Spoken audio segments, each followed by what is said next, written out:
Morning breakfast కోసం నేనైతే చిక్కుడుకాయ ఫ్రై చేశానండి. టేస్ట్ అయితే భలే ఉంది. మీరు కానీ ఒకసారి ట్రై చేయండి. నేనైతే ఇక్కడంతా ఫ్రై చేసి తర్వాత లాస్ట్కి కొబ్బరి పొడి వేసానండి. అల్లము, కొంచెం వెల్లుల్లి, కొబ్బరి, పప్పులన్నీ వేసి మిక్సీ ఆడిచి ఫ్రై ఇదే చేసి కొంచెంసేపు ఉండిచాను. అలాగే దాంట్లో కాంబినేషన్ చపాతీ అయితే బాగుంటుందని ఇదైతే నేను చేశానండి చపాతీ. నేనైతే ఏం టిప్స్ ఫాలో అండి, కొన్ని యూట్యూబ్లో చూస్తుంటాను. టిప్స్ చెప్పండి అక్క అని కామెంట్లో పెడుతుంటారు. నేనైతే ఏ టిప్స్ ఫాలో కాను. ఫస్ట్ అయితే చపాతీ పిండిని కొంచెం ఉప్పేసి నేను ఆడించుకుంటానండి, ఆడించేటప్పుడు కానీ మిల్లుకి. తర్వాత కొన్ని వాటర్ ఎక్కువ, చాలా గట్టికి కాకుండా కొన్ని వాటర్ ఎక్కువ వేసుకొని కలుపుకుంటే మనం చేసే లోపల బాగా నానుతుందండి చపాతీ.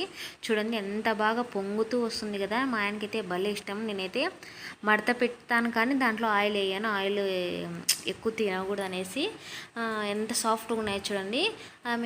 మేమందరం, నేను మా అత్తయ్య అందరం బ్రేక్ఫాస్ట్ చేసి, ఒక ఆమె బయట అయితే ఈ తోటకూర అమ్ముకుంటూ పోతుంది పెద్ద ఆవిడ.